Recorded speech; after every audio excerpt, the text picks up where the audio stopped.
buenas tardes a todas y a todos. ¿Cómo han estado del día de ayer a hoy? Muy bien, pues vamos a comenzar nuestra sesión de hoy, nuestra penúltima sesión.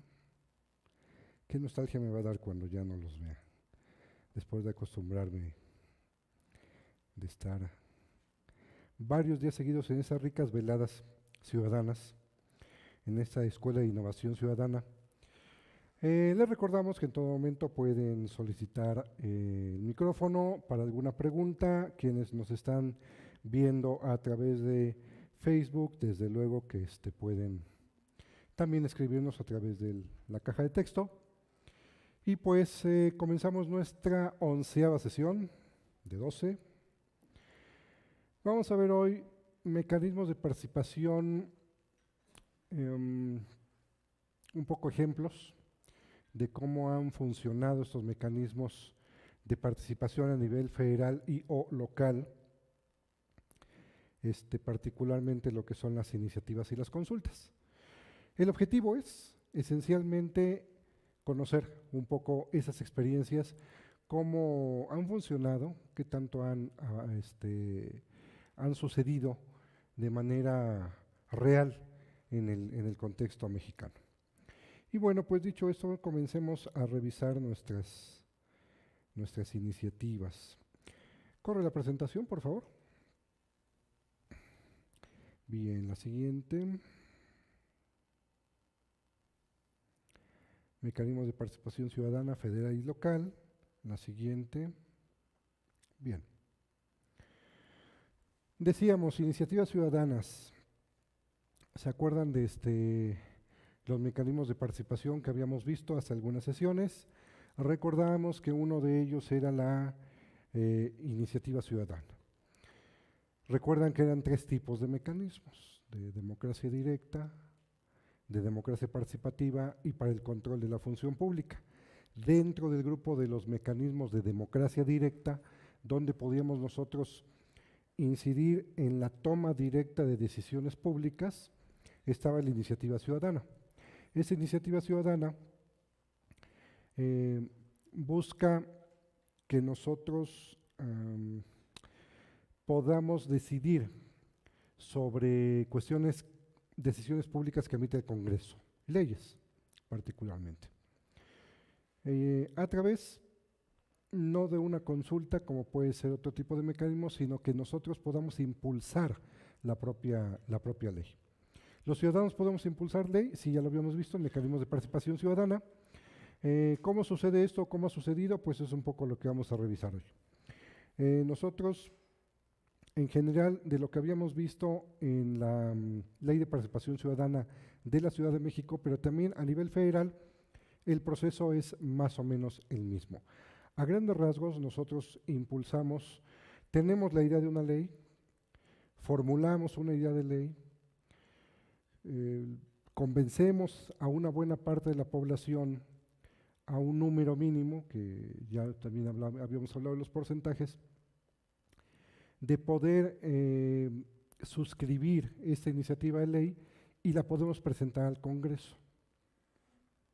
Les recuerdo, dentro de lo que hemos venido platicando, que nuestro marco jurídico cambia sustantivamente en materia de derechos a partir del 2011.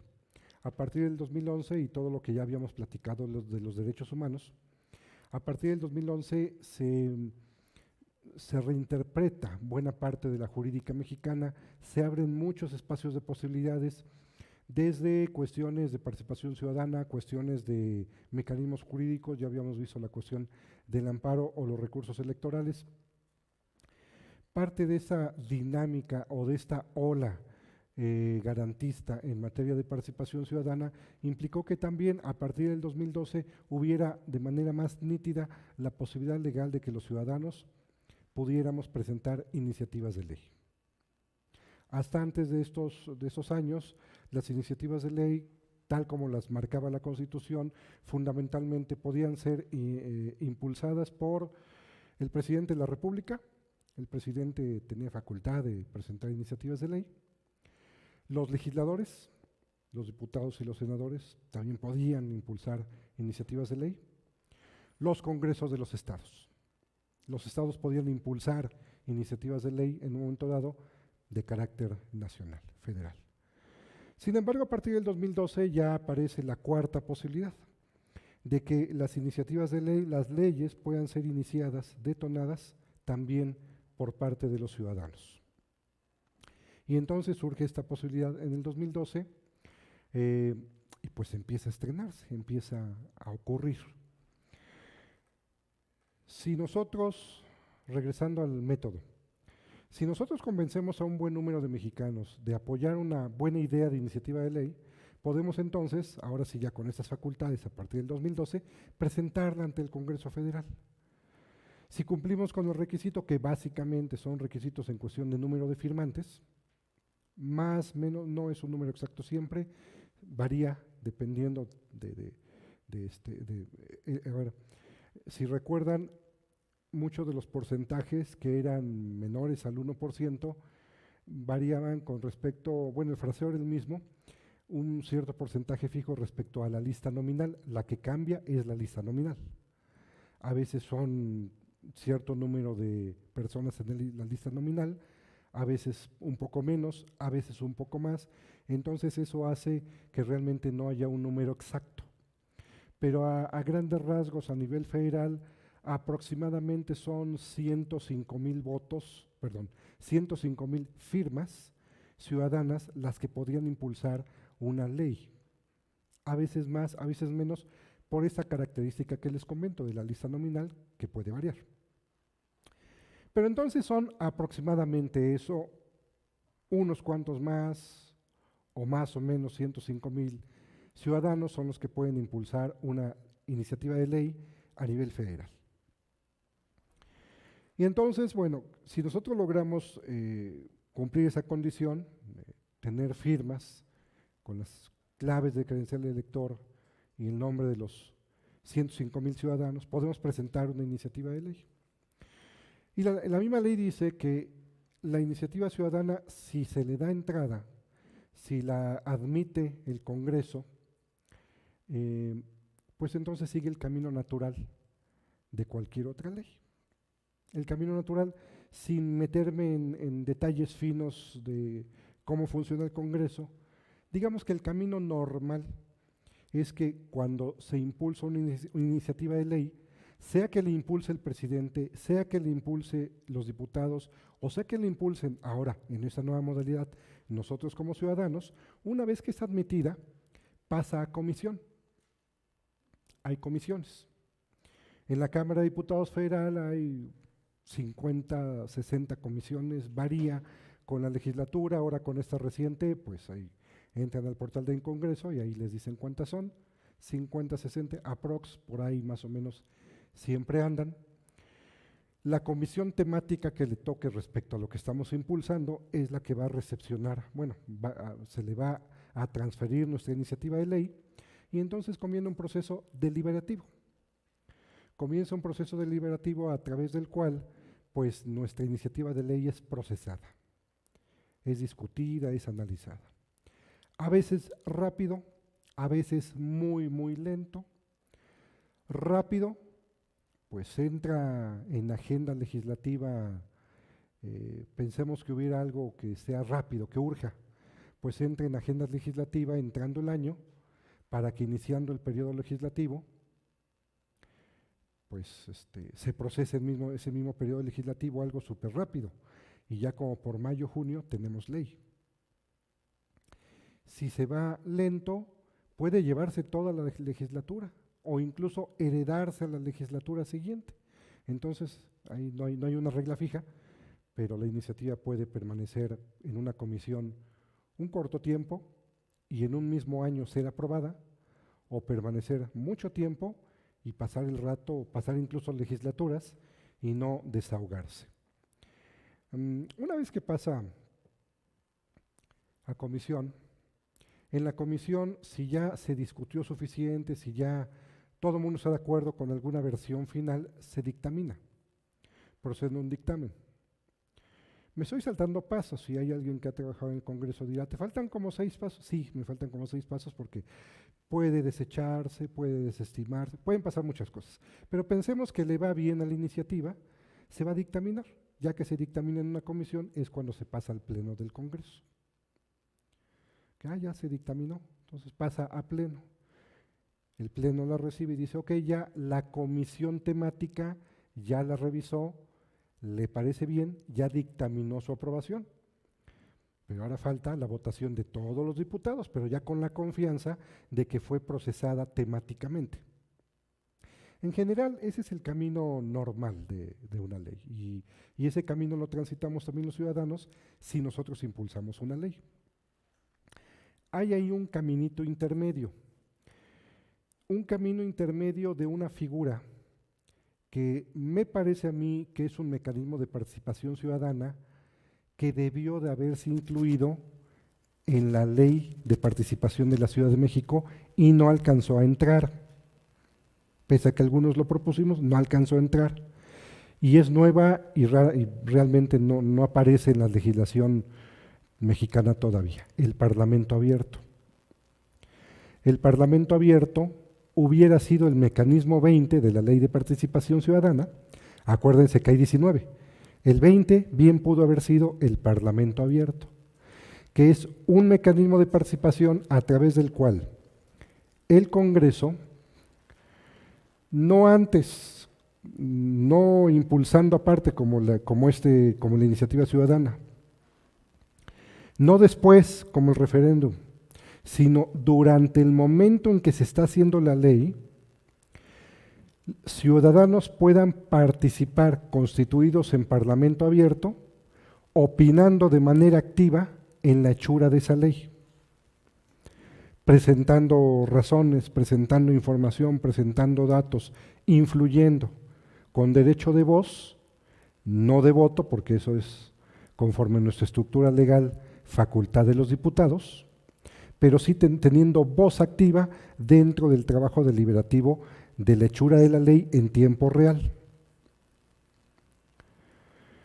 De los dos casos más cercanos que tenemos de Parlamento abierto fue el año pasado, que se modificó la Ley de Adquisiciones Federal y la comisión correspondiente declaró un Parlamento abierto.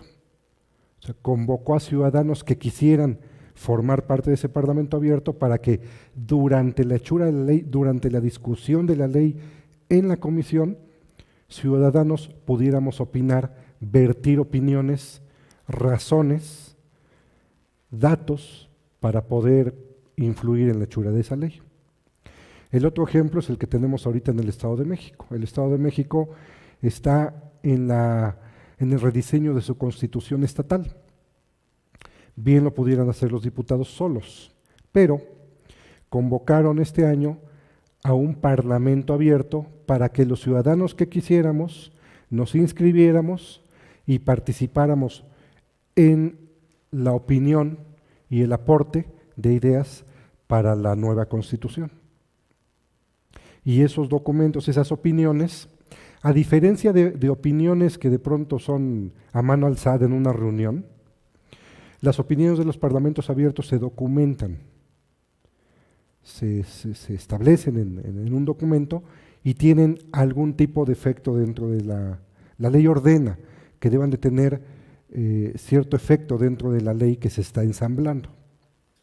Entonces, bueno, en general ahí está como que el macro proceso de lo que sería hacer una ley, ¿no?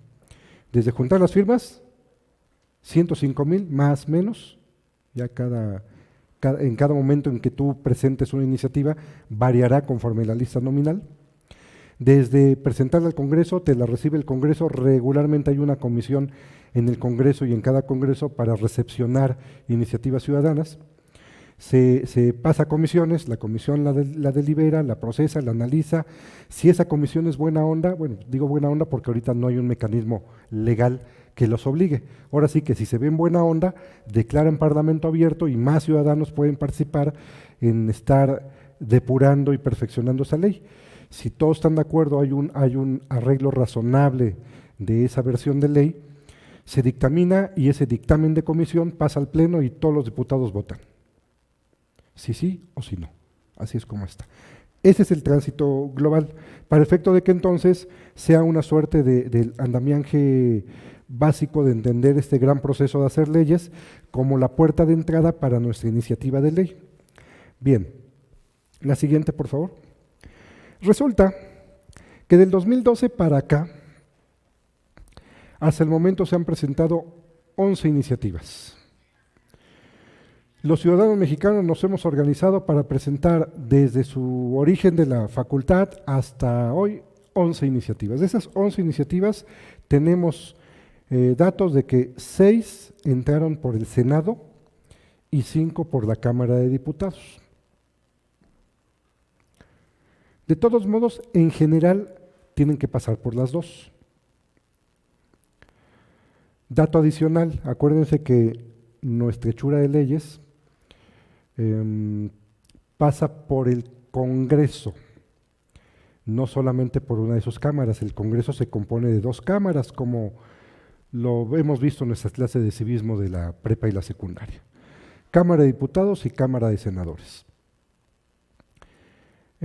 Ambas cámaras procesan las leyes. Lo que pasa es que a veces hay algunas leyes que son impulsadas desde la Cámara de Diputados. Aun si la Cámara de Diputados la aprueba solita,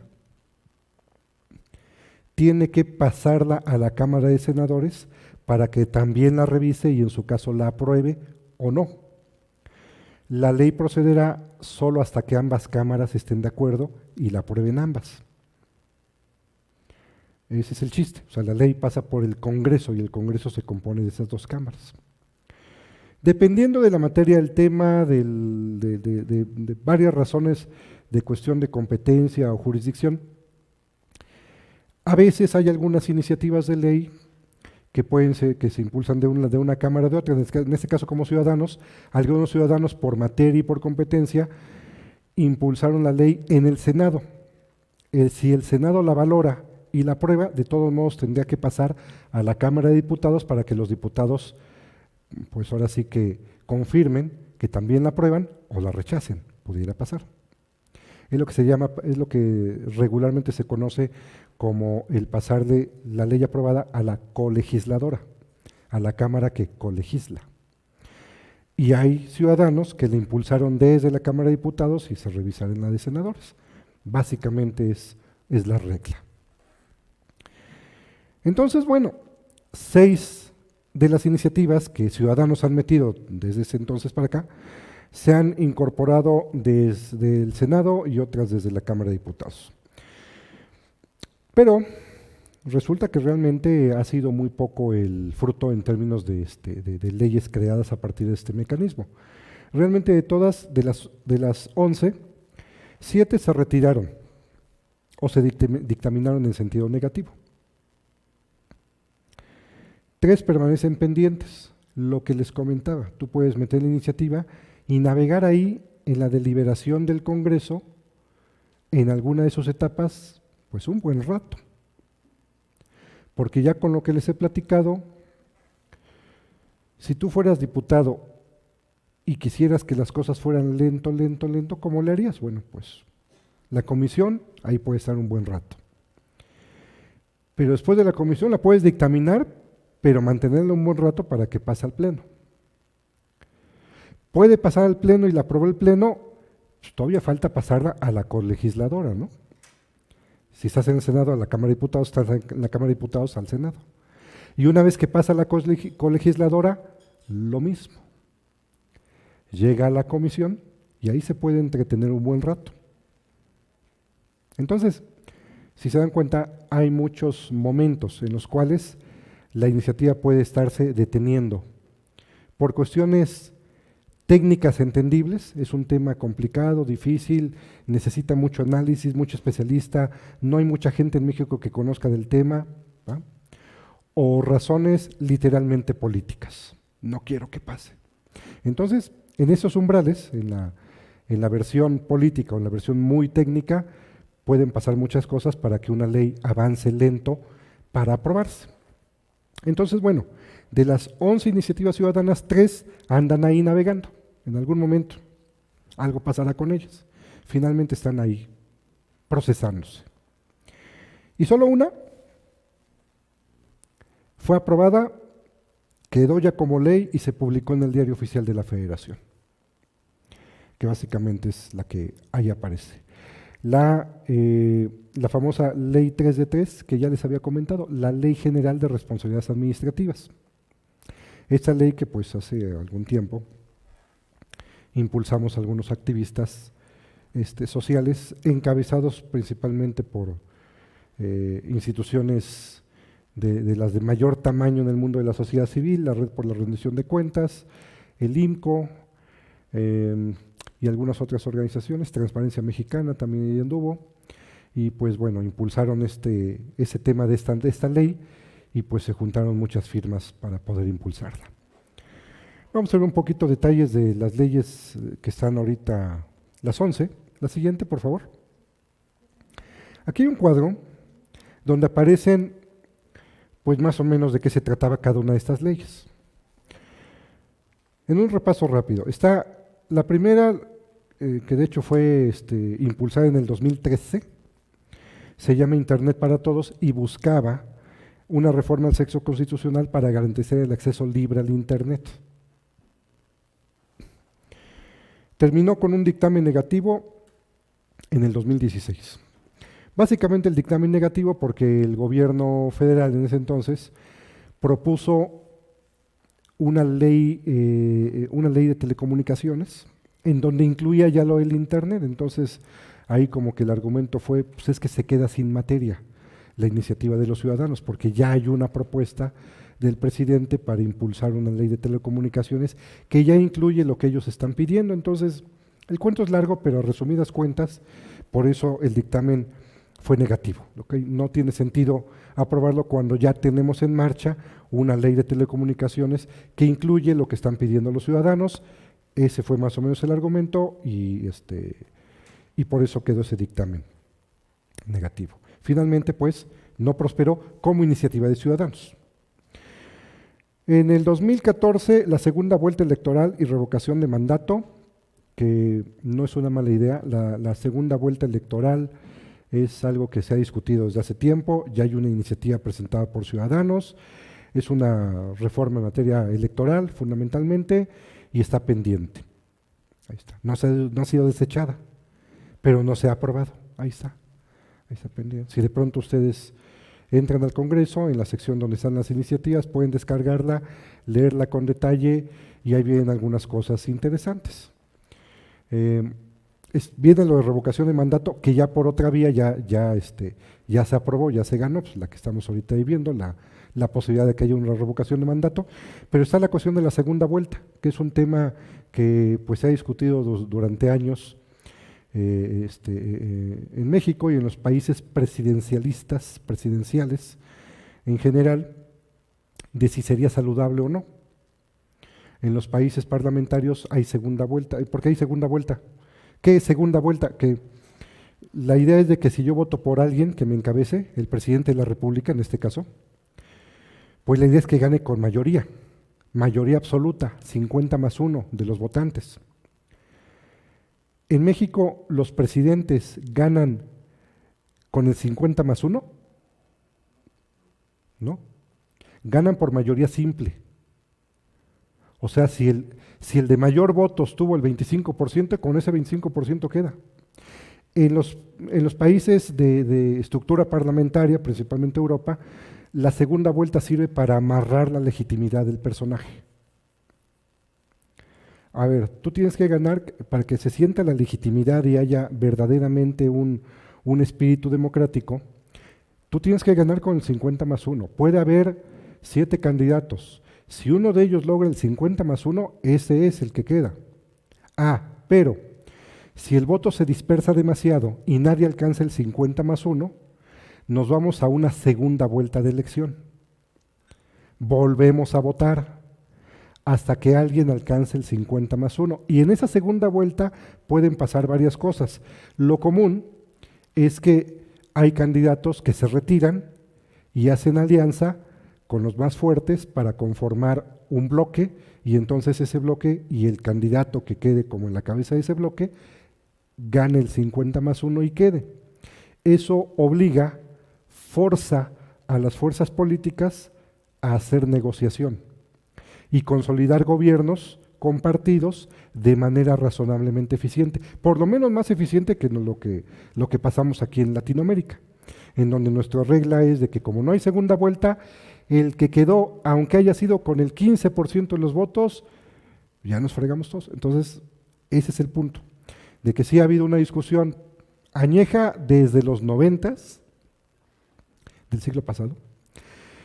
Si tiene sentido que nosotros como países latinos, particularmente México, nos vayamos al mecanismo de segunda vuelta para garantizar entonces la legitimidad de quien quede y obligar a las fuerzas políticas a formar bloques de gobierno en donde haya compromisos más claros que los que de repente hay ahorita. Ahorita no existen las coaliciones de gobierno, existen alianzas electorales.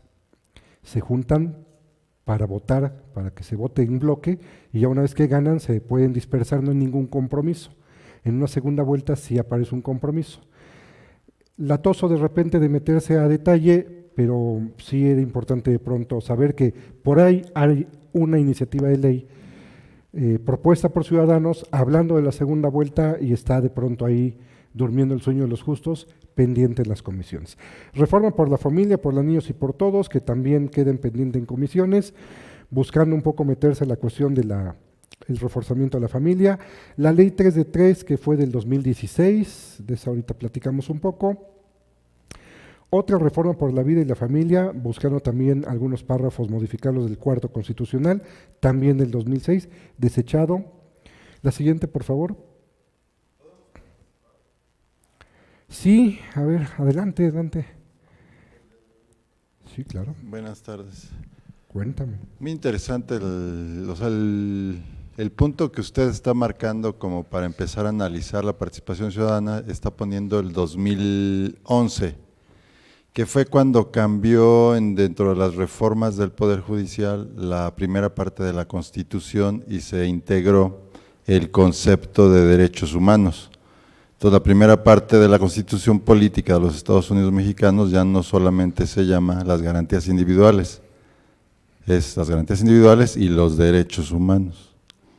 O sea, ya se escaló según fue necesario, dada la ignorancia del pueblo mexicano, que en la primaria no nos enseñan la Constitución, en la secundaria tampoco puede llegar uno a ser postdoctor de la rama que quiera y no la va a conocer por sí mismo. Ya nos dimos a la tarea bueno, eso es un primer tema, ¿no? De la actualidad de la Constitución, que cambió el título. No se quiere superar el garantismo de Ferrajoli, pero sí se quiere poner énfasis en lo de los derechos humanos a la primera parte, y ahí es donde está la participación ciudadana, porque toda la segunda parte pues es ya lo que compete a la administración pública y la división de poderes. Pero yo recuerdo que eso es lo innovador del gobierno de izquierda, que sí es de izquierda el gobierno que nos está generalizando ahora tanto en lo local como en lo federal. Fue de los más innovadores que crearon una ley de participación ciudadana desde los 90. Si te acuerdas, desde que empezó el movimiento del primer gobierno democrático con Cuauhtémoc Cárdenas, que no pudo ser presidente, ¿no? Lamentablemente, ya se impulsó desde el primer gobierno del PRD una ley de participación ciudadana también. Digamos que ahorita ya es un parteaguas que quiere marcar el gobierno federal con la idea de los derechos humanos a nivel constitucional, y aún así pues no se lee, no se imprime y se regalan millones de ejemplares a toda la sociedad y se sigue desconociendo. Muchísima gente no sabe la fecha de 2011 que el nombre de la Constitución cambió. Y de la Constitución de la Ciudad de México también fue abierta, se hizo la iniciativa ciudadana para que hubiera parlamento abierto, que sigue siendo un eufemismo y siempre llegan los mismos líderes o los que nos interesamos en la academia por los análisis de la evolución humana, y también se hicieron las mesas de consulta, ¿no? Las propuestas de iniciativa, y sí quedó una constitución a modo de la izquierda de los señores adolescentes del 68 que ahora tienen entre 70 60 y 80 años que nos están gobernando en la ciudad y que próximamente nos van a gobernar a nivel federal, con Ricardo Monreal o con Claudia Sheinbaum. Eso por un lado, y por otro lado, digamos, y para que no nos vayamos a quedar con la idea de que a partir de 2011 federalmente se evoluciona en la reforma constitucional, sino que ya el gobierno de la izquierda local viene innovadoramente desde los 90 con la participación ciudadana, porque ahorita lo último fue lo de el caso de Obrador de la consulta pública, que también está regulada internacionalmente y por organismos regionales, que no se vio bien como la OIT y la CEPAL, que sí estuviéramos haciendo bien la consulta pública, que esa es otra de las nuevas vertientes de la carrera vertiginosa que es imparable en los congresos de los estados y en el Congreso Federal, y no se diga ahora en el Congreso, ya la segunda legislatura de la Ciudad de México, en donde es vertiginoso diario ver cómo están sesionando e impulsando diariamente iniciativas. O sea, seguimos en una cultura política vertiginosa en donde los representantes del Poder Legislativo se dedican a la carrera vertiginosa por a ver quién pone más iniciativas de ley. Y luego la pregunta es, ¿y cuándo vamos a hacerlo realidad participando socialmente? Y aquí están las reuniones, ¿no? Donde no se ve mucho la participación de la sociedad. Muy sustantiva la participación, muchos temas. Rápidamente, dos de las varias. Sí, adelante. Una breve intervención. Sí, el antropólogo da una pincelada. Yo quiero precisar como historiador que en sí la historia de la Ciudad de México, el estatuto de la Ciudad de México que dio vigencia al primer jefe de gobierno elegido por los capitalinos y posteriormente la Constitución que continúa como jefe de gobierno o como gobernador de la Ciudad de México, eso es lo de menos, ¿no? Yo creo que ahí no hay tanto problema. Pero tú conoces bien, Pedro, la parte esta de los cogobiernos, autogobiernos, que hay que decirlo. Por eso la ley de participación ciudadana es, yo creo que un eslabón encadenado de toda una efervescencia por la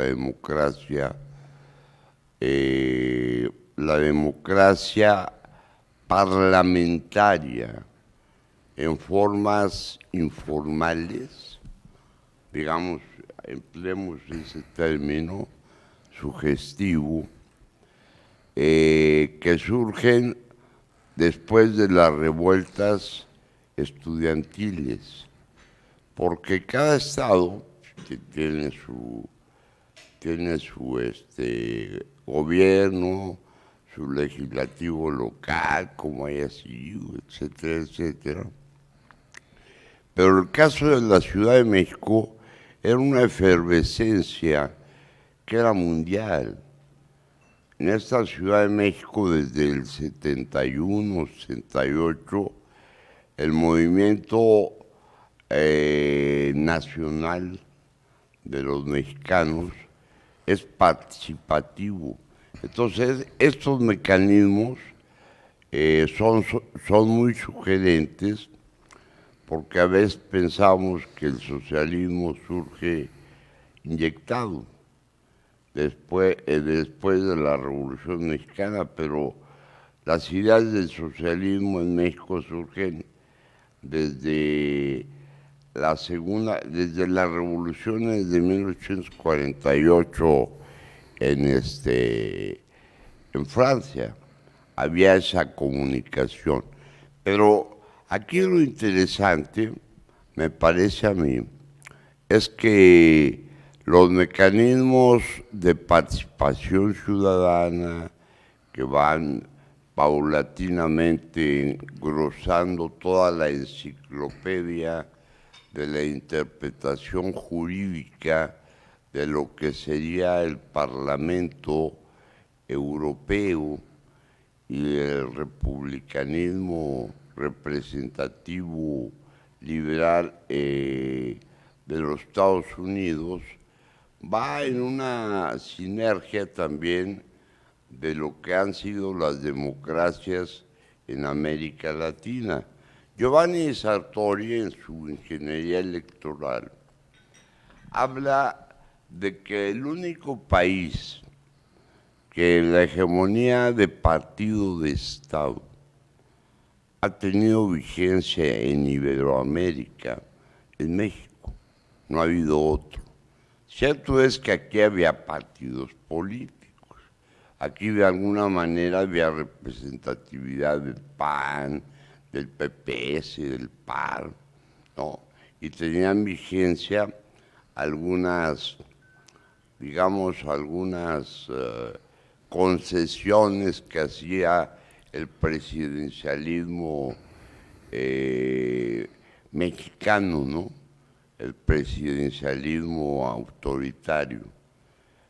Entonces, yo creo que aquí es muy importante ir eslabonando esto hacia lo que en la actualidad representan los mecanismos de participación ciudadana, porque hablamos aquí de las iniciativas ciudadanas, de las consultas populares y del Parlamento abierto. Yo más bien hablaría del Parlamento ciudadano, de aquello que democratiza la democracia representativa para entender que los derechos humanos, primera, segunda, tercera, cuarta generación, se convierten en un garantismo a partir de la reforma del 2011, ¿sí? Ya como derechos de los mexicanos, preceptos de derechos a una calidad de vida desarrollada, de tus reconocimientos jurídicos, etcétera, etcétera. Pero aquí lo más interesante de todo es que vayamos consolidando los mecanismos de participación ciudadana hacia algo que tú empezaste a tantear, que es el Parlamento ciudadano en una mega biodiversidad, ¿sí? De crear el Parlamento sobre la mujer, el Parlamento del medio ambiente, el Parlamento federado, el Parlamento local, para darle forma a la democracia representativa y de esta manera ir buscando los mecanismos institucionales que permitan a organismos ciudadanos autónomos como es el INE que cumpla sus funciones, porque si no vamos a pensar que es demasiado caro, pero lo que no vemos es que al mismo tiempo que es cara la democracia, puede ser más económica porque va a crear ante lo que hoy, precisamente hoy, subía como el primer ministro un socialdemócrata en Alemania. Esto es algo interesante. Pero bueno, yo lo que sí veo, insisto, en que hay que buscar el mecanismo de parlamento ciudadano en una mega biodiversidad de formas propias, en donde pueda la gente expresarse de manera directa y al mismo tiempo organizada. Porque siempre, de alguna u otra manera, la responsabilidad social tiene que tener sus mecanismos organizados. Bueno, es Sí, a ver. ¿Alguno de ustedes ha comido espagueti con tortillita? ¿Sí? ¿Se han animado a hacer esa combinación? ¿No? Llega a darse el caso. Ahora sí que cada quien su gusto. Pero lo general, lo común, para no pasar humillaciones con los demás, pues no lo comes con tortilla, ¿no? ¿Con qué se come? ¿Con pan? Un panecito. ¿Alguien ha ido a una fiesta de smoking con Crocs o sus chanclas de baño? Entonces, hay cosas que de pronto desentonan, esos desentonamientos, y puede haber muchos ejemplos, ¿no?, en la vida cotidiana. Tenemos que comprender que esos desentonamientos suceden también en la vida pública. Tenemos alcaldes que no saben leer ni escribir, y los hemos asimilado, casi aceptado, como alguien que va con smoking y chanclas de baño. Así de feo se ven, solamente que en el campo de lo público nos hemos habituado, nos hemos acostumbrado.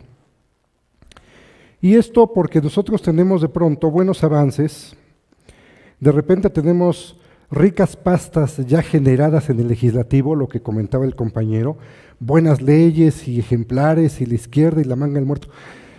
Sí, el problema es de que pues, lo que tenemos para acompañarle es tortilla, de quinta, pura maseca, ni siquiera maíz. Entonces, ese desentonamiento es el que nosotros tenemos que empezar a desacostumbrarnos, desnaturalizarnos de él. ¿Dónde está la tortilla? Bueno, el espagueti ya lo comentó el compañero, pues es excelentes leyes de vanguardia, bonitas, preciosas, la fregada cosa es de que no sirven para nada, o no para mucho. Porque detrás tenemos una administración pública como de Nigeria, en donde si tú le preguntas a un policía, a mí me dio miedo preguntarles aquí los de la Juárez, porque como es un patrón general en la Ciudad de México, cuando les pregunto, disculpe usted, señor policía, ¿sabe usted cómo atender en un momento dado, cómo organizar la vialidad en una carrera ciclista aquí en Reforma? Me lo dice de memoria, porque lo hace seguido, lo practica, lo ejerce, es común, es como cuando le pregunto a mis polis de Chimalhuacán, perdón, señor policía, ¿usted sabe cómo se le hace para organizar a la gente y la vialidad cuando hay la fiesta patronal aquí en Chimalhuacán? También de memoria me lo dice, porque lo sabe hacer desde chiquito, sus padres y sus abuelos policías lo hacían desde ese entonces, es la costumbre, ya lo saben hacer perfectamente bien. El problema es cuando les pregunto allá, ¿cómo actuó usted si quiere detener a una persona que cometió un delito y lo están denunciando que está dentro de una unidad habitacional? No saben. Y la mejor prueba de que no saben es de que unos te dicen que sí se puede, otros dicen que no se puede, otros dicen que depende, otros dicen que le hablan a su jefe. O sea, cuando ya se pierden en la explicación es porque no saben. Y lo triste que no sepan es de que las unidades habitacionales allá son el 30% ahora de las casas, y que los policías no conozcan eso es gravísimo. Pero me da miedo preguntarles aquí a los policías de que, oiga, disculpe usted, si en un momento dado le denuncian un delito que está cometiéndose en el acceso de entrada de uno de los antros de la zona rosa, ¿qué se hace? Les puedo asegurar que uno dirá otra cosa distinta a la de un segundo y distinta a la de un tercero. ¿Por qué? Porque no saben los protocolos. Bueno, es más, 3 escalones atrás, ni siquiera hay protocolos. Por puro deporte pidan, dame el protocolo de atención a cuestiones de antros, bares y giros negros en la alcaldía Cuauhtémoc. No existe, les van a decir información inexistente, ya se los puedo apostar. A eso que usted solicita ya lo buscamos y no hay. No lo hay. Ahí está la tortilla. Ese es un problema que tenemos. Por eso, de pronto cuando estamos hablando de participación ciudadana, en el caso mexicano, literalmente es una convocatoria, un grito abierto de invitación a hágalo usted mismo, de empezar a elevar el nivel de formación de los ciudadanos para que en un plano más o menos de equilibrio, acuérdense lo que desde el principio les comentaba, en una condición de equilibrio razonablemente entre iguales, empecemos a construir juntos, porque lo que hemos tenido hasta la fecha no nos ha sacado adelante. Tenemos una legislación, bueno, y eso legislación solo en la Ciudad de México, que es el caso ejemplar, pero el resto del país es la selva. En la Ciudad de México tenemos una legislación de vanguardia con una administración pública de África. Salvo algunos puntales por ahí donde de repente hay algunos rasgos de eficiencia, estoy pensando la CEGEMA, que es una pequeña unidad. ¿Ustedes saben cuál es la CEGEMA? Exacto, nadie sabe qué es la CEGEMA. Es una fregada unidad chiquitita que está aquí por 20 de noviembre, que nadie pela, nadie le hace caso, que su chamba es mejorar los procedimientos y las rutinas de la forma en cómo hacer trámites, servicios y procedimientos internos, utilizando la tecnología, el ingenio y la estrategia. Y lo hacen muy bien. Gran problema, ni a quien le importe. Me refiero de allá adentro, o sea, ni a quien le importe. O sea, son pobrecitos, ahí están 15 gatitos haciendo lo que pueden. De repente se emocionan porque en algún momento llega a darse, algunos políticos ahora sí que al azar, ven su utilidad y dicen, sí, ayúdame a hacer un trámite de mejora para mi ventanilla única, qué padre, yuju. Pero fuera de esos casos aislados, ni quien los pele y ni a quien le importe. Es el punto. Tenemos buenos espaguetis cocinándose, qué bueno, desde los 90s.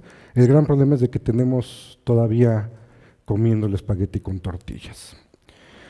Y bueno, la premisa fundamental, que es lo que comentaban los dos compañeros en síntesis de lo que mencionaban, la premisa fundamental del paradigma de las políticas públicas es que en la medida en que más ciudadanos nos incorporemos en la cohechura de esas decisiones públicas, el sistema mejorará.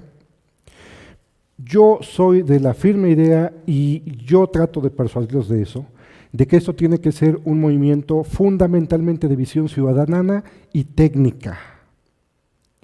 No creo que sea desde la frontera de la ideología que en eso se componga. Básicamente porque desde la frontera de la ideología no hay mucha nitidez, ni queda muy claro si puede haber solución. Porque ya hemos vivido una ideología A, una ideología B, una ideología C, y ninguna en sí misma es consistente para sacar adelante los temas públicos. Me parece que más bien esto es casuístico. No creo en la teoría del complot, de que como el gobierno de amarillo sacó ese tema, el gobierno azul respondió en el 2011 modificando la Constitución. No es cierto. Ya vimos en la sesión correspondiente que esto de los derechos humanos ni siquiera fue idea mexicana. Nos obligaron desde afuera. Entonces realmente no creo que… Y es casuístico. En algunos casos del Parlamento del Estado de México, que es PRI, hay cosas que funcionan bastante bien y hay cosas que funcionan bastante mal. En el caso de la Constitución de la Ciudad de México, hay cosas que salieron bien y hay cosas como el Parlamento abierto, que por eso ni lo platiqué ni lo conté, porque ni fue Parlamento ni fue abierto. Yo estuve ahí como observador ciudadano, y ni fue uno ni fue el otro, fue un fracaso. Entonces, realmente aquí lo que tenemos es que los emblemas no nos dicen nada. Realmente la mejor apuesta es irnos hacia un avasallador trabajo ciudadano con un enfoque fuertemente técnico. Me parece que eso es lo que nos puede librar, mucho mejor que el estar jugando a los emblemas, los cuales hasta la fecha no nos han garantizado francamente nada.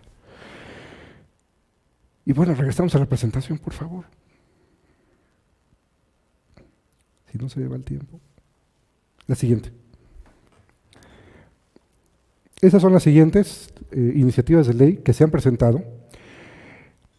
Horario estacional para Sinaloa. Sinaloa quiso su propio horario en algún momento y bueno, pues también fue desechado. Firma para tu bolsillo, reforma de diversas disposiciones del impuesto especial sobre productos y servicios, cuestión fiscal. El dictamen fue negativo. Una educación para todas y todos, una reforma del tercero constitucional, pendiente en comisiones, es una de las que están pendientes. Reducción del precio de la gasolina y el diésel, pues negativo también, como que no. Derecho a la energía eléctrica, retirada, porque después vino una reforma y se hubo que retirar. Y reducción de sueldos a altos funcionarios públicos en la Cámara de Diputados en el 2017, que está pendiente, porque finalmente también vino después la ley de austeridad y seguramente en algún momento pueden declarar la que quedó sin materia y pues ya queda desechada, por lo pronto está pendiente. Estas son las iniciativas de las cuales les comento, la única que prosperó fue la ley 3 de 3, con mucho trabajo. Eso ha hecho pensar a algunos autores que nuestro modelo de iniciativa ciudadana todavía es imperfecto, que más bien es un buen mecanismo que ahorita lo que ayuda es a subir temas a la agenda. Les platiqué, ya les he comentado que de pronto uno hace 1000 maromas para subir temas a la agenda pública y que entonces el ente gubernamental los tome como problemas que le tocan a él y le dé trámite y proceso para la solución. Bueno, hay quienes han desarrollado la idea de que realmente lo que tenemos como iniciativa ciudadana en el caso mexicano es un mecanismo imperfecto que lo que ayuda es solamente subir temas a la agenda, no necesariamente a poner leyes. Al tiempo veremos, quizás tenga razón, o sea, realmente de 11 que realmente solamente una haya tenido éxito, y esa una realmente porque le echamos montón, si no, ni esa una. La ley 3 de 3 porque realmente era la puerta de entrada para el Sistema Nacional Anticorrupción, que era un tema que ya venía fuerte a nivel internacional, que ya se había comprometido el presidente de la República, aunque no hizo nada activo para promoverlo, hubo que obligarlo, y entonces como que varias fuerzas de la sociedad civil impulsamos desde diversas fronteras esa iniciativa, y aún así con todos los elementos de tensión y de ralentización en tiempo que pueden darse. No aparecía el tema en agenda, no subía a la agenda legislativa, no se procesaba en las comisiones, no se presentaba la iniciativa, o sea, todos esos caminitos, todas las piedritas que pueden haber, esas sucedieron. Entonces realmente fue porque hubo un movimiento social razonablemente fuerte, tan fuerte que bueno, se requerían, de las 105,000 tantos firmas que se requerían, se logramos recolectar 634,000 firmas a ese nivel. Es el mayor número de firmas colectado por alguna iniciativa de las 11 aquí mencionadas. Realmente eran de los 105,000, creo que la que mejor le fue, por ahí no sé si diga, pero la que mejor le iba tenía 140, 150,000 firmas, o por ahí creo que una muy exitosa, 200,000. Pero la ley 3 de 3 subió a 634,000 firmas por aquello de si acaso, y pues logró tener un relativo éxito. Y la coordinación de actores, porque como logró subir candentemente tema, hubo bastantes actores que participaron, incluso el empresariado, ahí estuvo muy montada la Coparmex, incluso intentando denunciar el hecho de no sacar esta ley a nivel internacional en la OCDE. Cada año hay reunión de la OCDE, como ustedes saben, y Coparmex anunció que si no había avance en esta ley, tenían que declararlo así, la falta de compromiso de México respecto al tema anticorrupción, y lo iban a declarar en junio de ese año ante la reunión de la OCDE. Finalmente fue parte de los elementos que hicieron que el gobierno reconsiderara y dijera, ok, sí, salga la ley, y bueno, pues ahora sí que entre todos y varios actores, pues movilizarse hacia tal fin.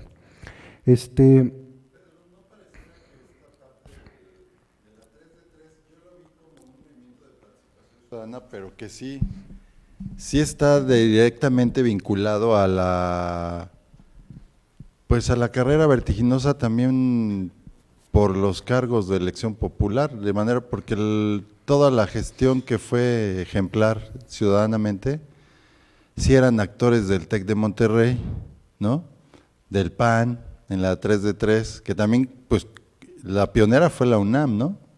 Que puso la plataforma para que se hiciera la 3 de 3, hace ya bastante más tiempo que cuando se dio ahorita el boom con Marcos y todos ellos de los analistas del PAN y del TEC, que sí es gente de clase media educada, bilingüe, que pues sí logra meterse al Congreso, incidir, establecer la agenda, determinar el trabajo que tienen que hacer los legisladores, ¿no? Como ciudadanos, pero de un nivel académico alto.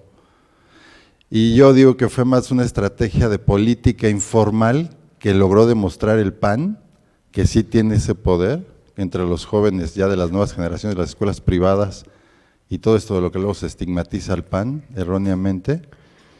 Sí demostraron su poderío de… Los que menos metieron firmas fueron los del PAN. O sea, los que más metieron firmas, bueno, IMCO metió realmente, quien más metió firmas fue Coparmex, y por su lado Coppel, que metió 134,000 firmas, un montón, pues, por la capacidad de convocatoria que tiene Coppel, ¿no? ¿Qué es eso? Es que es como que la lucha, por eso le hicieron el escándalo de la política a Enrique Peña Nieto en la Ibero también, ¿no? Que ahí a la que estigmatizaban era Televisa, que finalmente también es lo que hablábamos, o sea, son actores públicos del nuevo milenio, los medios masivos de comunicación, que también están haciendo audiencia, también son parte de los movimientos sociales, de las iniciativas ciudadanas, de la participación ciudadana, los medios masivos de alguna u otra manera. Y ahorita ya el tema es, como tú dices, la segunda vuelta, no, porque no les conviene a los políticos, no la han establecido en México, pero era el caso de Felipe Calderón, que quedó muy exacta su votación, y apenas si dejaron que Vicente Fox le entregara la bandera para que tomara el poder. O sea, realmente en México ya llegamos al extremo en el que esa ley ya tendría que haber estado aprobada para, en caso de una mínima diferencia, que sí se discutió de hecho desde el 2000, con la elección también cerrada. Y bueno, y ahorita ya otra vez estamos con el tema de la nueva ley, va a ser la reelección presidencial. Nada más falta que la empiecen ahorita para que se haga la reelección presidencial, cuando la reelección se requería a nivel de presidencia, se requería con Carlos Salinas de Gortari, y la izquierda que estudió con él, los adolescentes que ya eran señores, que estudiaron con él en la UNAM y que conocían a su papá y a toda la tradición de administradores, no se les ocurrió en ese momento, ¿no? A los de izquierda que ahora están en las auditorías por internet, que les acaban de dar el cargo, no se les ocurrió hacer la reforma de la reelección presidencial, y ahorita sí ya se está disfrutando como una acción de participación ciudadana, como si en realidad todos los ciudadanos sí le hubiéramos aprobado la iniciativa de reelección. En realidad es un gol a la participación ciudadana. Bueno, yo soy la idea que tenemos que darle más juego a la cuestión técnica, menos emblemática, porque la regla general es de que no te confíes de nadie. De hecho, es mi recomendación personal a todos, porque si de emblemas vamos, realmente lo que debió haber pasado, yo creo que lo malo saludable que debió haber pasado rápido para que México pronto también tocara fondo, y al tocar fondo, así como el que se está ahogando en la alberca, le conviene más dejarse caer para que sienta el piso y se impulse y logre sobrevivir, porque si se queda en medio se va a ahogar. Igual acá, el haber tocado fondo rápido habría sido benéfico para nosotros. Así habríamos probado que ni Chana, ni Juana, ni Merengana nos garantizan buenos gobiernos, y entonces que no quedaba otra más que lanzarnos a esta aventura del hágalo usted mismo. El hecho de haber tardado tanto, apenas dentro de un poco tiempo nos daremos cuenta que ni Chana, ni Juana, ni Merengana.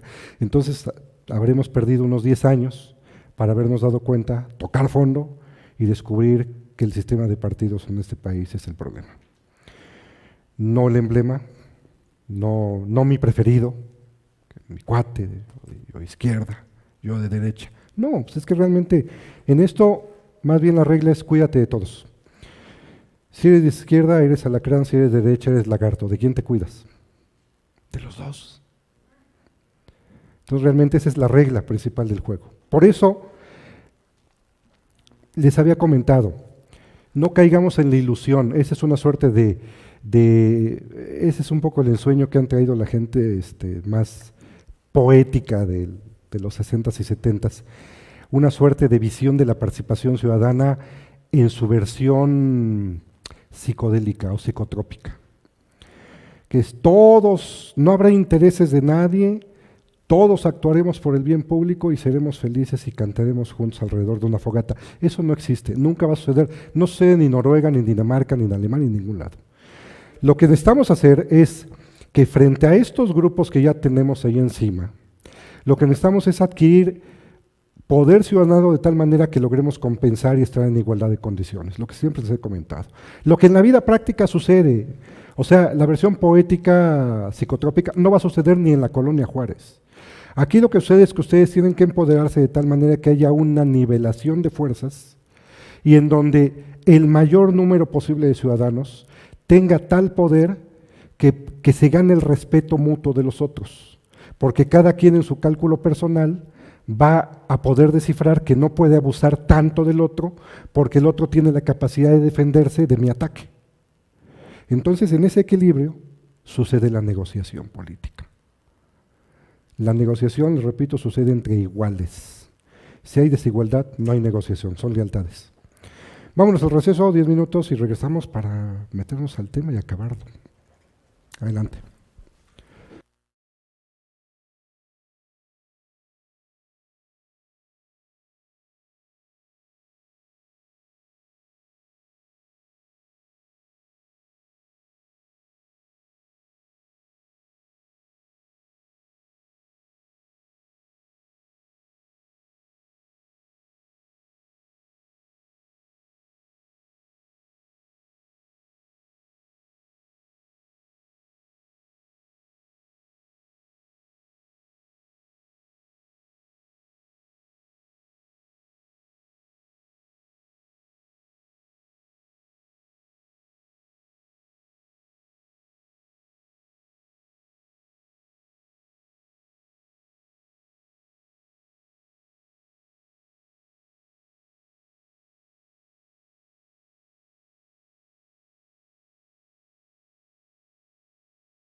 Ya.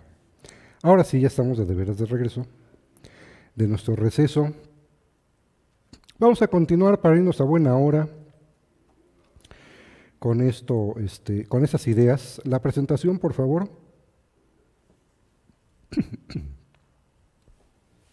La siguiente.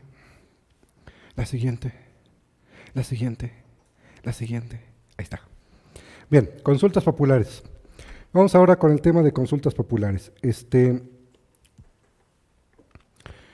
Consultas populares, ¿se acuerdan que también era un mecanismo a través del cual nosotros, la autoridad consultaba alrededor de algún tema en particular, y en esa consulta podía haber deliberaciones a favor o en contra? Estas consultas regularmente no eran deliberaciones abiertas. Esos mecanismos están pensados solo para consultar, unas consultas de tiro fino. Regularmente a través de preguntas o preguntas directas o algún medio que pueda identificar el sentir de la población hacia un sentido u otro y poder tomar decisiones. Ese es el sentido de la consulta. Consultas populares, en el caso federal, pues la que más tenemos próxima es la consulta que hubo el 1 de agosto de este año. Si ustedes recuerdan, el 1 de agosto se emitió una consulta ciudadana en ese sentido, en donde se hizo una pregunta. La siguiente, por favor. Ahí está el portal del INE. Si recuerdan, esa consulta popular 2021, que fue el 1 de agosto de este año, fue una convocatoria para efecto de que los ciudadanos que así quisieran fueran a emitir su opinión, pero como el diseño del instrumento está pensado para que sea tiro fino, a que tú te consulto para que tú me digas si estás a favor de uno de los posicionamientos. Y con base en esa consulta, yo tomar la decisión o hacer lo que la consulta me esté proponiendo. La pregunta en ese entonces, básicamente, era que ya ven que incluso recibió críticas porque era como que largota. ¿Estás de acuerdo o no en que se lleven a cabo las acciones pertinentes con apego al marco constitucional y legal para emprender un proceso de de esclarecimiento de las decisiones políticas tomadas en los años pasados por los actores políticos encaminado a garantizar la justicia y los derechos de las posibles víctimas? Digo, básicamente la pregunta de origen era, ¿quieres que se encarcelen a los presidentes que se hayan portado antes, sí o no? Básicamente era la pregunta llana. Lo que pasa es que, bueno, en el matiz del ajuste legal quedó así. Y así con lo larga y confusa, pues así se fue. Finalmente fue nuestra experiencia moderna de una consulta ciudadana. Experimentar el modelo, probar el juguete. Realmente es un mecanismo que pues vale la pena aprovechar, pero pues tenemos que practicarlo más para que después nos pueda ser de utilidad para muchas cosas. De pronto aquí sucedió esta consulta, la siguiente, por favor. ¿Y qué salió de la consulta?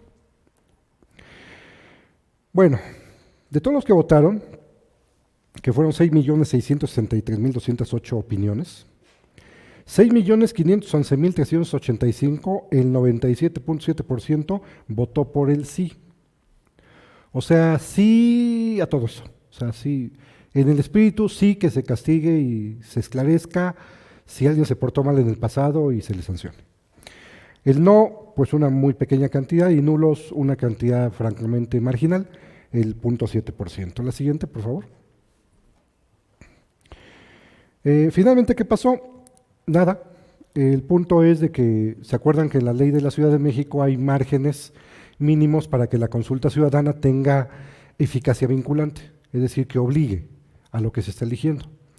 En el caso de la Ciudad de México, si recuerdan, el 15%. En el caso federal, el umbral mínimo para que la consulta tuviera poder vinculante era el 40% de electores que estuvieran participando. No se llegó a ese umbral, realmente los 6.663.000 representaron solamente el 7.1% de la lista nominal.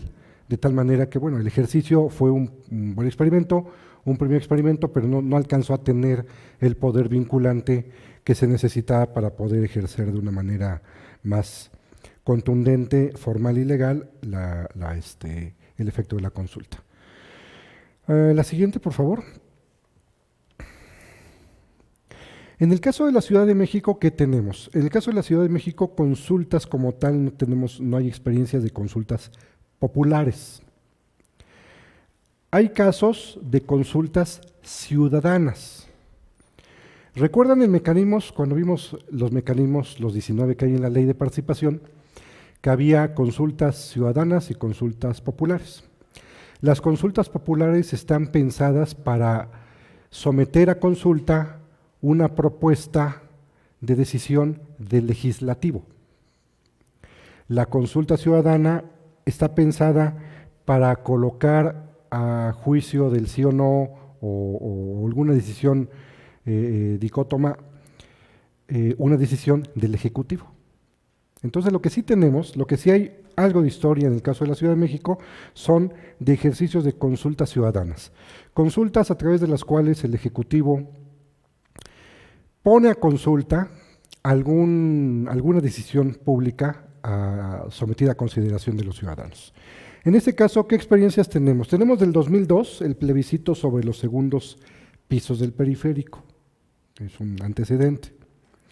En el 2007 una consulta verde que fue sobre un tema ambiental. El 2008 consulta ciudadana sobre la reforma energética, que también ocurrió en ese año una consulta ciudadana, ya bajo los esquemas. Si recuerdan, les comentaba que la ley ya más o menos parecida como la que tenemos hoy fue la Ley de Participación Ciudadana del 2004, donde ya aparecía la figura de consulta. Antes de ese año pues no había, lo que había era el plebiscito y el referéndum, por eso se utilizó el plebiscito en el 2002, porque no había todavía mecanismo. Hasta cuando sale la ley de 2004 es cuando ya, ahora sí propiamente, con todo y de que el mecanismo fue perfeccionándose con el tiempo, por lo menos ya se empezó a usar, al menos en estos casos, que son ya algunos de los 9 casos que tenemos en la historia de la ciudad. En el 2015 la consulta del Corredor Cultural Chapultepec-Zona Rosa, que es una consulta que a lo mejor ustedes participaron. Bueno, no a lo mejor, seguro participaron, porque también la colonia Juárez estuvo involucrada aquí en esa elección del corredor. ¿Usted sí participó? Ahorita vemos ese caso. La consulta para obtener elementos de identidad que permitieran delimitar el territorio del pueblo originario San Jerónimo Aculco Lídice. 2016, consulta para obtener elementos de identidad que permitan delimitar el territorio del pueblo originario San Pedro Coajimalpa.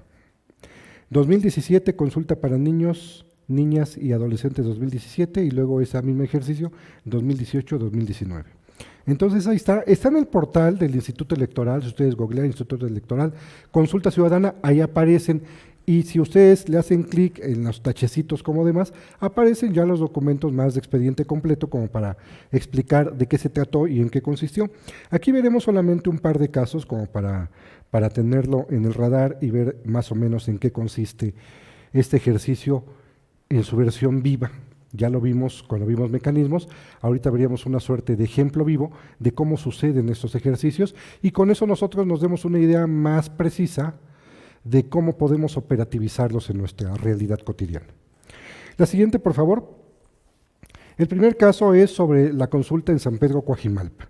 En este caso eran 2 comunidades que tenían un problema o un conflicto respecto a cuando se empiezan a constituir y desarrollar esto de las Copaco, desde antes, desde que eran comités vecinales y las unidades territoriales, había un problema de identidad respecto a si esa unidad territorial era efectivamente representativa de la población que estaba viviendo ahí.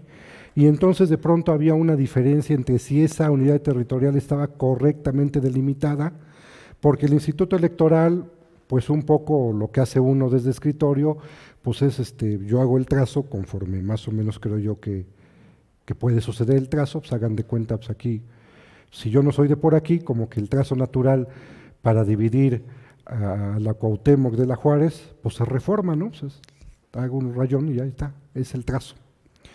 Pero de pronto los vecinos se sintieron que eso no era exacto. Pues hagan de cuenta que aquí alguien peleara y dijera, no, a ver, es que por tradición, la Juárez implica la Juárez, pero un cacho de la Cuauhtémoc. Reforma es un accidente geográfico, pero no nos dice mucho. La identidad nuestra, es decir, 5 cuadras de la Cuauhtémoc se sienten juarenses por identidad. Ese mismo pleito, no más que allá, en Coajimalpa. Entonces, para dirimir esa diferencia, lo que hicieron fue solicitar una consulta ciudadana. Y en la consulta ciudadana, ¿qué pasó? La siguiente, por favor. Cuando tú solicitas una consulta ciudadana, pues vas al Instituto Electoral. Nosotros, los de la Colonia Juárez, queremos una consulta ciudadana. ¿Sobre qué? Bueno, pues ustedes eligen el tema, van y la solicitan al Instituto Electoral, y el Instituto Electoral, si la admite y pues ya hay razón fundada para echar a andar la consulta, va a lanzar una convocatoria. Aquí está la convocatoria. Esa es la convocatoria que se emitió en ese momento para el caso Coajimalpa. Y entonces, bueno, pues la ciudadanía de las colonias Coajimalpa 1 y Coajimalpa 2 correspondientes a las secciones electorales se les convoca bajo las siguientes bases y viene pues, la historia, ¿no? Ahora sí que las consideraciones generales es la historia que le estoy platicando de forma resumida, pues ahí viene con detalle, ¿no? Y en el año de 1900, y los vecinos, una vez que la unidad territorial, ahí explica. Entonces,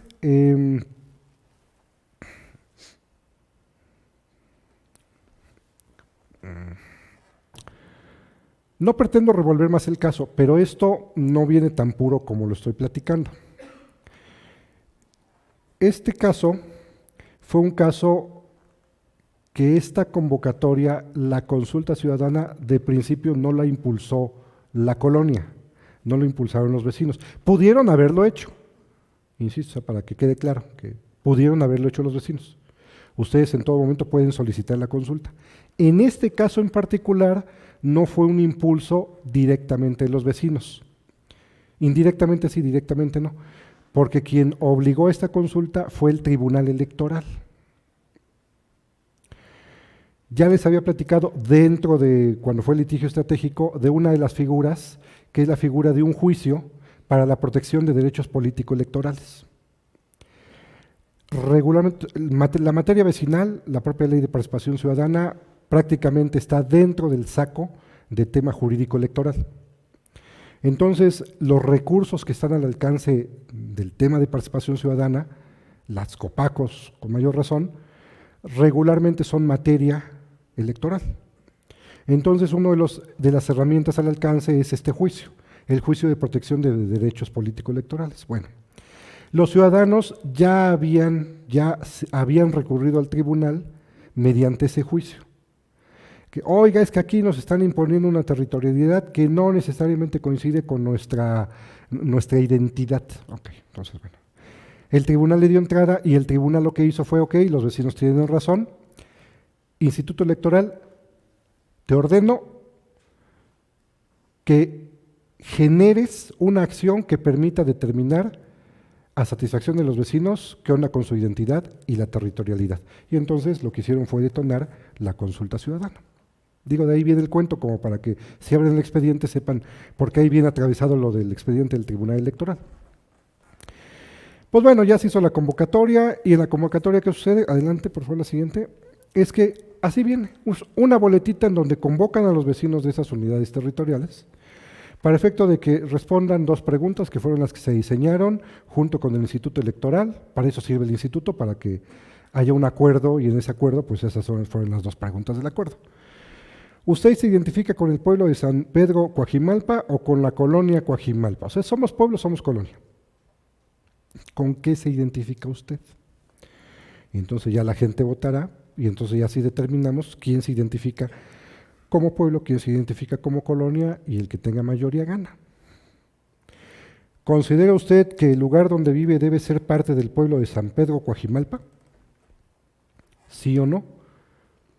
¿Considera usted que el lugar donde vive debe de ser de la colonia de Cuauhtémoc? ¿Sí o no? Y ya dirán, si gana el no, pues ¿qué creen? Pues son de la Juárez. Si gana el sí, pues ni modo, la identidad gana de que se sienten ya de la Cuauhtémoc. Así, básicamente. Para eso sirven esos instrumentos, para solucionar ese tipo de casos, por ejemplo. La siguiente, por favor.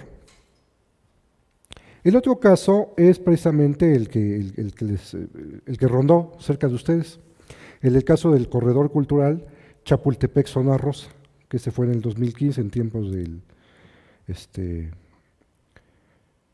jefe de gobierno Mancera, ¿no? Entonces, bueno, en ese entonces, pues se organizó una consulta. Ahí la historia, pues ahí es al revés, yo la voy a contar imperfecta. A lo mejor los que se la saben ustedes con más fino detalle, pues son ustedes, ¿no? Quienes la conozcan mejor, porque pues esto les toca a ustedes. Cuenta la leyenda que el jefe de gobierno se le ocurrió la idea, no sé si buena, no sé si mala, yo no vivo aquí, ustedes sabrán, ustedes le dan el juicio de valor, pero cuenta la leyenda que se le ocurrió que había que hacer un corredor turístico. Un corredor que viniera de Chapultepec y fuera para la Zona Rosa. Y que esencialmente era un corredor que corriera en un segundo nivel, o sea, por arriba, de Avenida Chapultepec. Entonces, en ese corredor, pues, tú estabas en Chapultepec feliz, y si querías moverte a la Zona Rosa, iba a ser mediante ese corredor, caminando por arriba de Avenida Chapultepec. Y en el Inter iba a haber un montón de felicidad por todos lados, porque iba a haber comercios, y McDonald's, y tiendas, y muchas cosas que pudieras, que estuvieran a tu alcance para sentirte feliz. Entonces, ese era esencialmente el proyecto inicial del corredor cultural Chapultepec Zona Rosa. De pronto también se les ocurrió meter cosas culturales, ¿no? Porque pues, digo, si no el nombre como que no tenía sentido. Sí meter algunas, eventualmente también pudiera haber oportunidades de clases de pintura, de gente danzando. Ese es el corredor. Entonces, bueno, el proyecto ahí estaba formulado de forma bella. La siguiente, por favor. Estaba organizado de forma bella. El problema es que, por alguna razón, el proyecto no convenció demasiado a los vecinos. Ni a los de la Roma, ni a los de Cuauhtémoc, ni a los de la Juárez, ni a los de varias colonias de Cuauhtémoc, de la alcaldía. Entonces, en ese tema de que pues mucho no nos convences, pues ante la duda, pues vamos a una consulta ciudadana. Y se convocó una consulta ciudadana. Y bueno, aquí está el acuerdo general del Instituto Electoral de la Ciudad de México, en ese entonces todavía DF, en donde se aprueba y se expide la convocatoria a la ciudadanía del Distrito Federal con credencial para votar vigente en la delegación Cuauhtémoc, fue para toda la alcaldía, a participar en la consulta ciudadana sobre la aprobación o rechazo de la realización del proyecto Corredor Cultural Chapultepec Zona Rosa, emitida por el Consejo Ciudadano Delegacional en dicha demarcación territorial y los comités ciudadanos de las colonias Condesa, Roma Norte 1, Roma Norte 2 y Roma Norte 3, que fueron los impulsores. Estos copacos, que no eran copacos, eran comités vecinales en ese entonces, convencen al Consejo Ciudadano, el Consejo Ciudadano convencido va y lo pide al Instituto Electoral y sale la convocatoria. Y el antecedente, pues hay lo que yo les he estado platicando, ¿no? La siguiente, por favor. Y se propusieron unas preguntas. A lo mejor si ustedes estuvieron en esta consulta, pues es un déjà vu. Básicamente son las preguntas que se preguntaron en su momento. Primero, ¿quiere usted que se construya o no el corredor cultural Chapultepec Zona Rosa, iniciando en el tramo comprendido entre el bosque de Chapultepec y la glorieta de Insurgentes? ¿Sí o no? O sea, básicamente era la pregunta. ¿Quiere usted el corredor? ¿Sí o no? Si usted contestaba que sí, había una segunda pregunta. ¿Cómo prefiere usted que se construya el corredor cultural Chapultepec Zona Rosa? ¿A nivel de la calle o en un segundo piso, como el proyecto lo decía? Entonces, esas eran las dos preguntas. Realmente era si se dan cuenta, la regla que vimos platicada en el mecanismo de participación ciudadana, aquí está sucediendo viva. Las consultas se realizan a través de preguntas muy focalizadas. Aquí están. Son el tipo de preguntas que nosotros tenemos que desarrollar si queremos someter alguna decisión a consulta, por ejemplo. La siguiente, por favor. Y bueno, pues ahí está la Cuauhtémoc, que esa es la forma que tiene la Cuauhtémoc. ¿Qué forma tiene? ¿Como de península de Yucatán? ¿Alguna cosa así? ¿Alguien le ha encontrado otra forma? Bueno, pues ahí está la Cuauhtémoc, está muy cuadradita. ¿Se ubican dónde está la Juárez, verdad? ¿Sí ven dónde está la Juárez? ¿Está en rojo o en verde?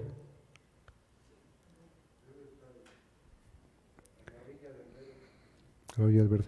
Bueno, pues es que creo que así se ven ahí las rayitas, ¿no?, de división. Entonces, uno cuando quiere su colonia se sabe la figura. Entonces, eso es el que parece triangulito, ese triangulito largo, esa es la colonia Juárez, aquí. Entonces, bueno, ese triangulito largo que está prácticamente en medio, pegado del lado izquierdo y prácticamente en medio de manera vertical, esa es la colonia Juárez. Pues bueno, ahí está la colonia Juárez. Realmente, ¿qué nos dice esto? Todas las unidades territoriales en rojo opinaron el no para el proyecto, para el corredor. Y los que están en verde, el sí, ganó el no. 17 colonias de la alcaldía apoyaron el sí al corredor, 47 colonias de la alcaldía el no al corredor. 47, 57 y 7. 64, ya salimos de dudas. La otra vez, ¿se acuerdan que teníamos la duda de cuántas unidades territoriales o cuántas Copaco habría en la alcaldía Juárez? Pues yo creo que 64, ¿no? Pues aquí vienen ya, entonces ya 64, para que con eso calculen sus fuerzas políticas si se trata de pronto de hacer alianza con otros. Sí.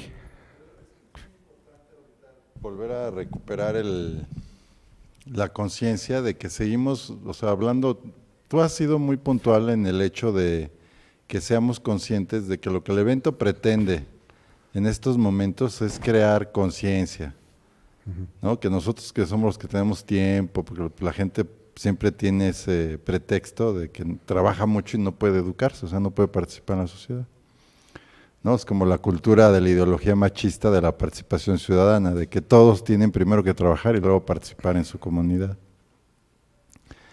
Pero nos volvemos a dar cuenta de que todos estos grupos que están organizando la participación ciudadana también son, como decían antes los que ahora nos gobiernan, de la izquierda ya de adolescentes que ahora ya tienen 70, 80 años, del 68, todos los que traen esta onda de lo que decíamos hace rato de la ley 3 de 3, de las consultas, son chavos pequeños burgueses que lograron estudiar, ir a la universidad y que están representando intereses de los empresarios pequeños, medianos, micro y medianos, de las MIPYMES y pymes. Y en este caso lo que pretendían era eso, establecer un corredor comercial otra vez, en donde obtener pues locales comerciales. Finalmente cotizar toda una zona y hacerla más comercial y que no predominara, digamos, la empresa Ojeda, que es la que vende en toda Avenida Chapultepec, aquí en Zona Rosa. O sea, volvemos a tener el mismo problema de que estamos viendo fenómenos de participación ciudadana, de consulta ciudadana, pero son grupos de clase media educada que están luchando por posicionarse como los nuevos francotiradores o polizones o outsiders que van a volver a ser quienes, junto con los empresarios, los académicos y los políticos, van a ser la nueva clase microempresarial y luego empresarial y también de representantes políticos. Y entonces digo, sí se ha avanzado muchísimo, porque cuando nos plantearon esto de votar por lo del segundo piso en Zona Rosa, se nos hizo una idea descabellada. O sea, toda la sociedad de los alrededores del centro dijimos, pues no, es muy descabellada esa decisión, no nos conviene. O sea, desde que se planteó la consulta se sabía que se iba a perder. Muy diferente a desde que se planteó la candidatura de AMLO, un año antes supimos que iba a ganar. Entonces realmente la mediación política y la manera en la que el imaginario colectivo está siendo manipulado sí conlleva una participación ciudadana ya muy prefabricada, ¿no? Es una industria cultural de la clase académico-política, política-académica, que está como clase media buscando su nueva forma de reproducción en la iniciativa privada, porque ya la burocracia ya se redujo. No sería la idea rebatir el argumento, suponiendo que fuera esa una buena razón, la teoría del complot. pues con mayor razón hay que generar anticuerpos, con mayor razón. Digo, es que si no es la izquierda mexicana perversa, son los reptilianos. Pero finalmente, a lo mejor si hay alguien que está por ahí queriendo capturar nuestras mentes y nuestras almas, pues entonces con mucha mayor razón lo que necesitamos es equilibrar poderes.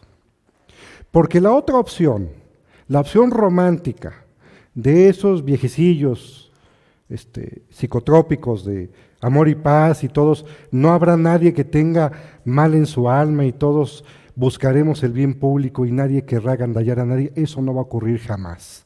Morirán de viejos hasta el último aliento de su vida, se van a quedar frustrados porque ese mundo que querían nunca sucedió. Pero no fue problema del mundo, era problema de su mente. Realmente lo que necesitamos hacer es generar los anticuerpos suficientes para salir a defendernos del coronavirus, sea coronavirus o sea también en el mundo político nuestro propio coronavirus.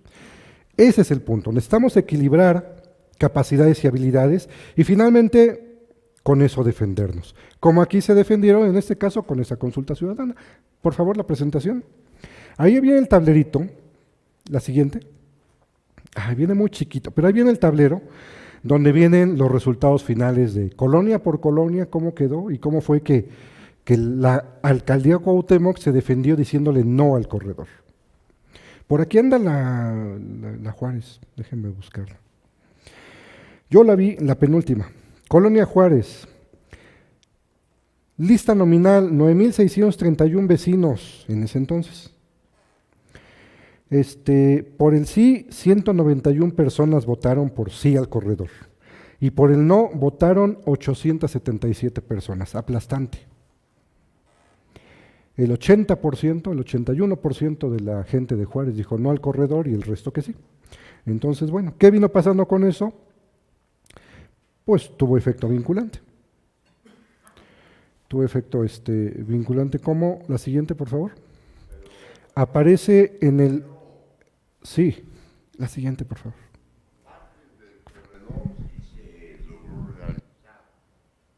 Lo que yo creo es que no había realmente una estructura que estuviera vinculante con el desarrollismo financiero, con la abundancia de comercio que hay en esta ciudad, porque en lo esencial de esta ciudad, es triste decirlo, es un Singapur, es decir, es la fisonomía de una sociedad terciaria.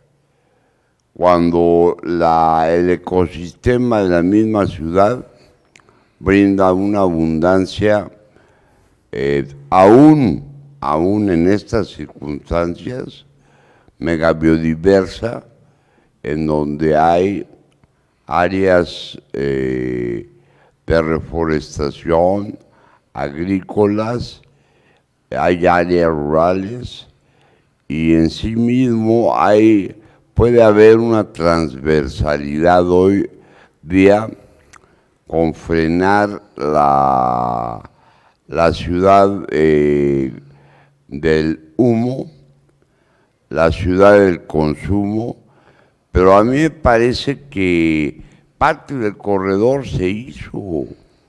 O sea, esta ciudad, esta demarcación es una demarcación de la cuarta modernidad contemporánea, que son los rascacielos. Y ahí van a cohabitar empresas de todo el país y transnacionales en locales pequeños. Entonces, a mí me parece que habría que revisar seriamente cuál es el rumbo del país que queremos, cuál es el rumbo de megalópolis que queremos, porque ahora con la llegada del premier alemán, socialdemócrata, a Alemania, es posible que haya que haya una distinción entre los posibles conflictos de guerra entre las dos grandes potencias, los Estados Unidos y la Federación Rusa, y las dos grandes potencias y los bloques económicos de China y de los Estados Unidos. Aquí no hay que olvidar que el trolebús, por ejemplo, ha mejorado toda la red móvil de la ciudad, y es una anatología de la economía de la República Popular China. Entonces, veamos el futuro despiertos y veamos bien, paso a paso, la realidad. Esta ciudad de alguna manera es una ciudad comercial y es una ciudad donde hay industria y hay servicios de todo el país. Aquí están representadas, dada la inseguridad que hay nacional, los corporativos. Entonces, el gran problema a mí me parece que es buscar al Plan Nacional de Desarrollo y al Plan de Desarrollo de la Ciudad de México una planificación de desarrollo democrático, de acuerdo con los rumbos del siglo XXI. Esto es muy importante porque tiene que ver con esto que estamos viendo de los mecanismos de participación, de consultas y con los de consultas y de iniciativas de ley. Entonces tenemos que hacer que vibre el Parlamento ciudadano. Exacto, y por eso tenemos que estar ahí con mejores habilidades. Necesitamos ser ya no solo un pequeño puñado, necesitamos ser muchos, necesitamos ser miles, dedicándonos a la construcción sistémica del país. Porque, pues si lo que quieres tener es una parvada de gansos canadienses que vuelen al parejo y se vean bonitos en el cielo, lo primero que requiere son gansos, o alguna cosa que vuele o medio vuele. Mira, ya si no son gansos, gallinitas que medio vuelen. El gran problema que tenemos es de que tú mira nuestra administración pública, pues no nos saca del apuro, y no nos saca del apuro ninguno de los emblemas. Hay ranas, tlacuaches, lagartos, hay de todo tipo, menos algo que vuele. Por eso muchas de esas cosas nos desesperamos, no están saliendo, no están ocurriendo, a cuentagotas las estamos sacando, con pleitos como estos. Y a cuentagotas, ojalá hubiera más, ojalá haya más consultas. Esta por lo menos, ¿qué logró? En la Gaceta Oficial del 9 de diciembre del 2015, pues aparece, está ahí abajo anunciado, aviso por el cual se da a conocer la cancelación del proyecto Corredor Cultural Chapultepec Zona Rosa. La siguiente, por favor.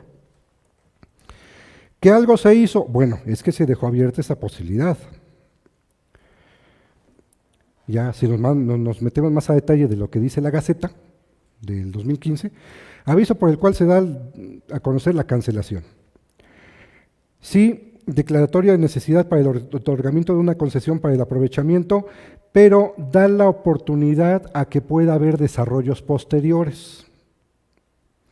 Ya no el gran emblemático que se quería, pero sí la posibilidad de que puedan seguirse produciendo otras propuestas. Por lo pronto ese quedó cancelado, que por cierto tampoco nos han salido tan barato, porque estaba yo leyendo en las noticias que los que se sintieron afectados de que ya iban a colocarse y no se colocaron, le están cobrando a Claudia Sheinbaum 900 millones de pesos por las utilidades no generadas. Válgame Dios.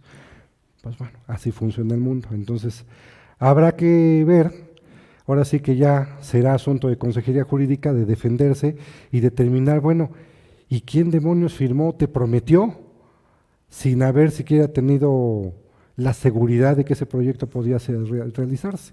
Entonces, bueno, pues por lo pronto ahí está el pleito jurídico mercantil de que la empresa o la operadora que iba a realizar todo este asunto del corredor comercial de Chapultepec, Zona Rosa, pues ahí le anda cobrando a la jefa de gobierno. Si alguien sabe más a detalle o googlea, o ustedes que viven aquí cerca de donde se cocinó todo esto, saben mayor detalle, pues igual ya luego me lo platican con más fineza cómo está ese ajo, porque pues hasta el último que encontré de notas, ahí está. Como ven, andan cobrándole a la jefa de gobierno lo que no ganaron por haberle hecho caso a la ciudadanía perversa. En fin, es todo por el día de hoy. Muchísimas gracias por haber estado aquí con toda atención, como siempre, muy amables, que pasen todos ustedes una muy buena noche y nos vemos mañana. Hasta luego.